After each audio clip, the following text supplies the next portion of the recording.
안녕하세요, 리본카 전유빈입니다. 지금 제 뒤에 있는 이 차량들 GV80, 산타페, 셀토스, 정말 관심이 많은 차량이죠. 이 차량들 앞으로 중고로밖에 구매 못합니다. 이 뭔 개! 여기 있는 이 차들의 공통점이 뭔지 알아요? SUV? 그렇지, SUV 맞는데 그거 말고 다른 거. 현기차?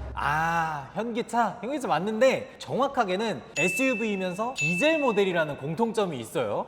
디젤을 계속 알 수가 없구나 이제. 그럼요, 디젤 모델하고 가솔린 모델하고 완전 똑같아졌다고. 과거에는 SUV 하면 무조건 디젤이지 가솔린 어떻겠어, 그런 시대였잖아요. 넘치는 토크, 남자다운 힘, 거기에 저렴한 연료비까지 클린 디젤이라고 밀어주던 그런 때가 있었습니다. 근데 지금은 벤츠에도 뒤에 보면 블루텍 이런 식으로도 붙어 있었고, 폭스바겐, BMW, 현대, 기아 쌍용할 거 없이 SUV에는 디젤이지, 세단에도 디젤이지, 이런 시대가 있었어요. 저도 BMW 320D를 끌었었고요. 저희 아버지도 산타페 CM 디젤 모델을 끌었었고, 우리 PD님도 BMW 320D 투어링 모델을 끌었었다 이 말이야. 그때까지만 하더라도 디젤 하면 힘 좋고 연비 좋고 경유값 저렴해서 아주 하이브리드 뺨때기 때릴 정도로 연비가 잘 나오던 그런 차량들만 있었던 시대다 이 말이었단 말이에요. 연비 얼마까지 뽑아봤어? 저는 고속도로에서 진짜 거짓말 안 보태고 발건 좀 하면 리터당 25km까지 찍어봤어요. 또 약을 파네.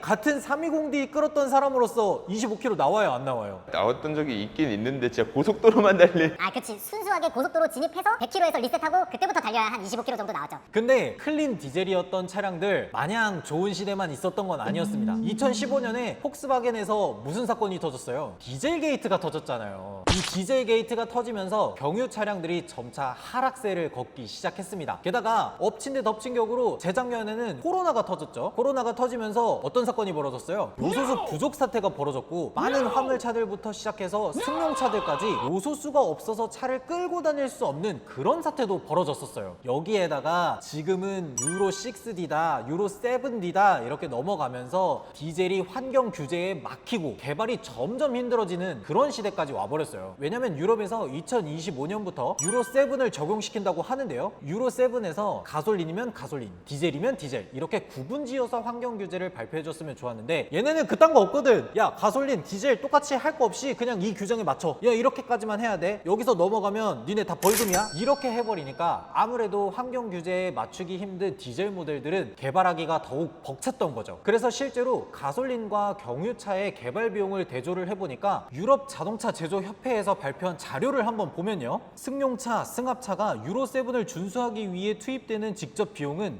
휘발유 차량이 대당 184유로, 경유 차량은 대당 446유로로 추정을 했다고 해요. 대당 비용이 2.5배 정도 가까이 되는 거예요. 이러다 보니까 덩달아서 국내 시장에도 이 디젤의 인기가 많이 사그라들긴 했습니다. 자, 근데 이런 상황에서 과연 디젤 살만한가? 메리트가 있나? 한번 알아보도록 하겠습니다. 디젤 사면은 그거 서울도 못 들어가는 거 아니야? 디젤을 산다고 했을 때 여러분들이 가장 먼저 걱정하는 게 노경유차 수도권 진입 제한입니다. 이거에 대해서 조금 자세하게 설명을 해드릴게요. 수도권 진입 제한에 대해서 알기 전에 먼저 경유차에게는 세 가지 등급이 부여가 됩니다. 5등급, 4등급, 3등급이 부여가 돼요. 5등급 같은 경우에는 2002년 이전에 개발된 차량이고요. 4등급 같은 경우는 2006년 이전에 개발된 차량이고, 2009년 이후에 개발된 차량들을 3등급 경유차라고 부릅니다. 5등급 차량은 여러분들 이미 알고 있다시피 이미 수도권 제한에 진입이 어렵고요. 4등급 같은 경우는 2025년에 4대문 안에 진입을 못하게 할 걸로 예상이 되고, 2030년도부터는 서울이나 수도권에 진입을 불가하게 할 거라고 합니다. 근데 3등급에 대해서는 아직 제한 사항이 있다거나 앞으로 제한을 어떻게 할 거다라는 청사진이 없어요. 그렇기 때문에 아직까지 크게 문제될 내용은 없습니다. 이래놓고서는 내년에 갑자기 못 들어와 이럴 수도 있는 거잖아. 그렇게까지 못하죠. 왜냐면 이미 판매되고 있는 디젤들이 많이 있으니까요. 디젤 차량들은 2등급이나 1등급을 받을 수 없고, 모든 차량들이 3등급에 있기 때문에 당장부터 3등급 차량을 서울 수도권 시내로 진입 못하게 한다? 그러면 기존 디젤 오너들 아주 난리 나지. 2009년 이후에 출시됐던 GV80이라든지 산타페라든지 셀토스라든지 이런 차량들은 그런 걱정을 하실 필요는 없을 것 같습니다. 그리고 또 한 가지, 요소수 때문에 걱정하시는 분들 계시잖아요. 요소수 재작년에 부족 사태 일어나지 않았냐, 승용차, 화물차 할 거 없이 모든 차들 정지하지 않았냐. 근데 그 재작년에 있었던 사태 많이 완화됐습니다. 사실 지금은 없는 거잖아. 지금은 아예 없어졌죠. 보통 승용차 디젤 기준으로 했을 때 10리터를 넣으면 1만 킬로 정도 주행이 가능하거든요. 그러니까 100리터 정도만 준비를 해놓으면 10만 킬로는 문제없이 탈 수가 있는 거예요. 전에는 이런 사건도 있었잖아요. 막 중라라 당 막 이런 데서 요소수 10리터에 10만 원에 팝니다. 이런 이슈도 있었는데 그런 거 전부 사라졌고요. 지금은 인터넷에 요소수만 간단하게 검색하더라도 10리터에 7,000원도 안 되는 가격으로 살 수 있습니다. 그래도 디젤 갑자기 미친 듯이 올랐을 때 있잖아. 가솔린을 역전했었다고. 경유가 리터당 2,000원을 넘었던 그런 순간이 작년에 있었죠. 그때만 생각하면 나 막 눈물 날 것 같아. 그때 제가 320D 오너였잖아요. 주유소 가서 어떻게 기름을 넣었냐면 10리터만 넣고 보자. 그래, 일주일 뒤에는 가격이 내려갈 거야 해서 10리터 넣고 일주일 뒤에 오면 가격이 올라가 있어. 이렇게 멘붕이 오던 그런 시대가 있었단 말이에요. 근데 지금은 오피넷 기준으로 전국 평균 리터당 1,380원 정도를 유지를 하고 있고요. 가솔린하고 비교를 하더라도 190원 정도 차이가 나는 금액을 볼 수가 있습니다. 게다가 디젤하면 제일 좋은 점이 뭐예요? 연비잖아요. 기름값이나 연비 면에서나 아주 좋은 경쟁력을 보여주는 것 같습니다. 이렇게 생각해보면 경유차 아직 경쟁력 있지 않아요? 아니 사실 고속도로 많이 타는 분들이면 하이브리드보다도 디젤차가 훨씬 더 연비가 좋지. 아직은 이렇게 메리트 있는 디젤 차량들 현대기아에서 더 이상 생산하지 않는다고 해서 정말 아쉬워하는 분들이 많으신데요. 이제는 중고로 살 수밖에 없는 디젤 차량들 어떤 매력이 있는지 한번 살펴보도록 하겠습니다.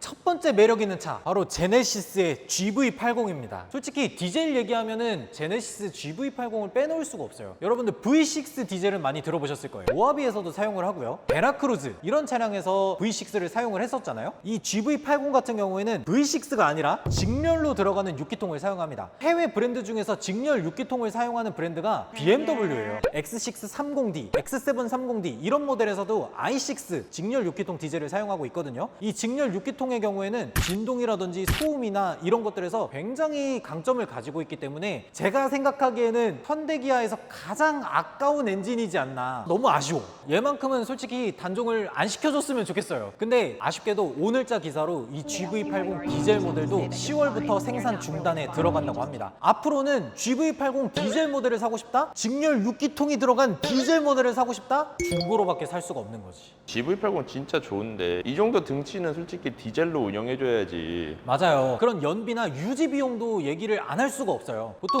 2.5 터보, 3.5 터보 연비 얼마나 나올 것 같아요? 강남에서 이거 끌고 다니시는 분들 실연비 얘기를 한번 들어봤었는데 5kg, 6kg 거의 무슨 5.0 타우 엔진 끌고 다니는 느낌 마냥 연비가 나온다고 해요. 근데 이 디젤 모델 같은 경우에는 실연비가 10km 정도는 나오고요. 고속도로 같은 데서도 10km 이상으로 나온다고 합니다. 그렇기 때문에 이 디젤을 찾는 분들이 꽤 계시는데 그냥 이대로 단종시키기에는 너무 아쉬운 모델 중 하나인 것 같아요. 다음으로는 바로 산타페 TM입니다. 디자인만 봐서는 조금 마음에 안 드는 건 사실이야.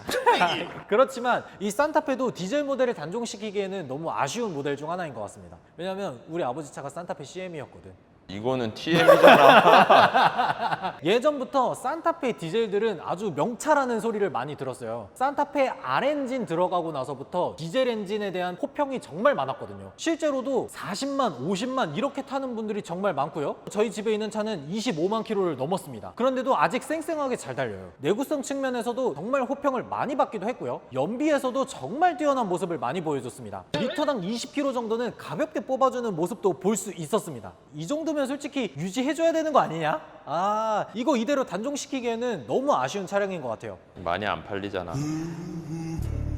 아니 왜 우리 아픈 애 구석을 건드리고 그래요? 우리 애 듣잖아. 듣지 마. 너는 잘못이 없어. 우리 애 기죽게 왜 그래요? 상태가 더 안 좋은데? 어떤 분들은 이런 것도 걱정을 하시더라고. 야, 디젤 내가 샀는데 5세대부터는 산타페 디젤도 단종된다 그러더라. 그럼 디젤 단종되면 나는 나중에 수리 받을 때 부품 없어서 수리 못 받고 그러는 거 아니냐? 이렇게 말씀하시는 분도 계실 거예요. 그런 걱정을 하는 게 물론 잘못된 건 아닙니다. 근데 자세하게 법적으로 살펴보면 제조사가 어떠한 모델을 단종시켰을 때 그 단종된 모델을 위해서 8년 동안은 의무적으로 부품을 생산하게 돼 있어요. 그렇기 때문에 부품이 없어서 수리를 못하는 경우는 없을 거라고 거라는 말이죠. 그런 것들은 걱정하지 않으셔도 되고요. 심지어 저는 이 산타페 디젤 모델을 좀 추천드릴 수 있는 게 가격입니다. 여기 보시면 산타페 디젤 2.2 투휠 드라이브 같은 경우에 3년에 2만 킬로 정도인데 3,150만 원입니다. 디젤 차량 같은 경우에는 이미 감가가 많이 이루어진 상황이라서 여러분들이 재차 구매하는 상황에서는 정말 매력적인 가격으로 다가올 거예요. 심지어 요 TM 페이스리프트 된 모델이잖아요. 그런데도 2천만 원 후반에서 3천만 원 초중반 정도의 가격이 형성돼 있고요. 이것보다 높은 하이브리드 같은 경우에는 3천만 원 후반에서 4천만 원 초반대의 가격을 형성하고 있습니다. 그렇기 때문에 산타페 TM 디젤 같은 경우에는 이 차를 구매해서 장기적으로 운용할 계획까지 가지고 있다면 정말 매력적인 차량이 될 수 있는 거죠.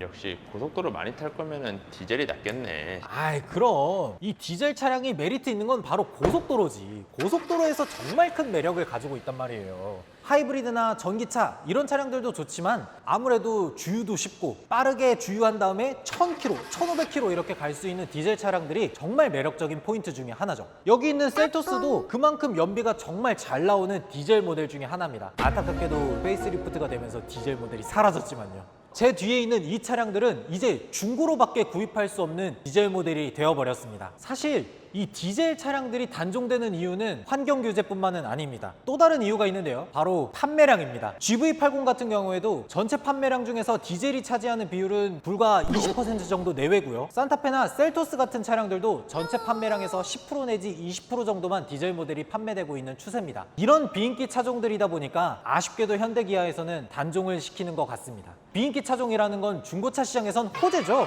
사람들이 많이 안 찾다 보니까 가격적으로 메리트가 뛰어나다는 장점이 있는 겁니다. 가성비 좋은 디젤 SUV에 관심이 있으시다면 리본카 사이트에 오셔서 한번 찾아보시는 것도 좋을 것 같습니다. 지금까지 저는 리본카 전유빈이었습니다. 감사합니다.